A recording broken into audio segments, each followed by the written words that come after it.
Je répondrai que je suis finalement assez d'accord avec lui, parce que c'est des questions qui devraient être traitées et où on aurait dû apporter des réponses depuis bien longtemps, parce que la situation aujourd'hui, on est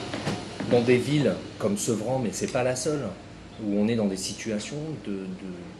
où, on peut plus gérer la ville, et on a vu Grigny, par exemple, qui est dans une situation catastrophique aujourd'hui, et que si on se bat pas pour ces territoires, en tant qu'élu local, il n'y a plus de marge de manœuvre, ce qui pose tout un tas de questions derrière. Je crois qu'on est aujourd'hui dans ce que j'appelle moi la tempête urbaine, c'est-à-dire la violence, tout un tas de choses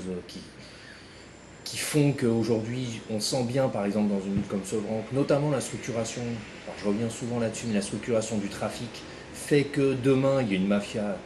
qui est en train de se structurer locale, qui décidera de qui sont les élus. Et ça, moi je le vois bien, la situation j'allais dire dépérir, mais c'est presque ça depuis 8 ans maintenant que je suis maire, et on va de plus en plus vers ça. Alors quelque part, les mêmes questions se posaient il y a 10 ans. Elles se posaient à un degré moindre certainement, mais elles se posaient il y a 10 ans. Donc c'est peut-être un manque d'originalité, mais en même temps, il faut bien répondre et bien donner des pistes politiques, sinon c'est le désespoir. Et sinon, y compris notre rôle d'élu, finalement, ça se cantonne à